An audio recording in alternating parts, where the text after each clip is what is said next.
8h59, des pluies diluviennes s'abattent sur la commune de Seneffe. La bourgmestre doit déclencher le plan d'urgence. Je vous appelle dans le cadre d'un exercice pour vous signaler l'ouverture du centre de crise à la commune de Seneffe suite à des inondations. Dans l'état actuel de la connaissance du dossier, nous savons qu'une maison de repos est impactée et de nombreuses habitations. Un exercice grandeur nature dans des conditions proches de la réalité et un scénario qui évolue en permanence. C'est pour signaler qu'on avait un nombre important d'appels. Ici, je te téléphone en tant que CU 112. Vous êtes là pour corser le scénario à certains moments ? Bon, c'était un peu prévu pour, ce serait trop facile autrement. Et on a beaucoup d'appels téléphoniques. Les lignes standards sont overbookées, quoi. Allô ?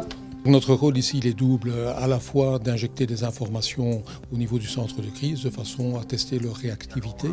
Et deuxièmement, l'objectif aussi, c'est de représenter les acteurs terrain, donc de pouvoir répondre aux questions, aux interrogations du centre de crise par rapport au terrain.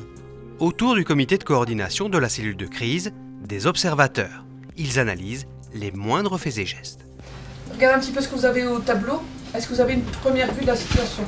Quand vous lisez ça, est-ce que vous savez de quoi on parle ? Non. L'idée, c'est vraiment de faire prendre conscience aux équipes qu'il faut travailler en deux temps. D'abord, la coordination entre tous les gens qui sont autour de la table, où on se coupe de tous les téléphones, les radios, etc. pour pouvoir se concentrer et être rapide sur un point, une image de la situation.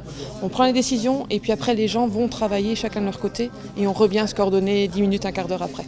C'est le centre expert crise de la province de Hainaut qui propose ce type de formation aux communes, une mise en situation pour apprendre à coordonner l'action. La gestion de la crise, c'est ça, c'est de pouvoir travailler de manière multidisciplinaire.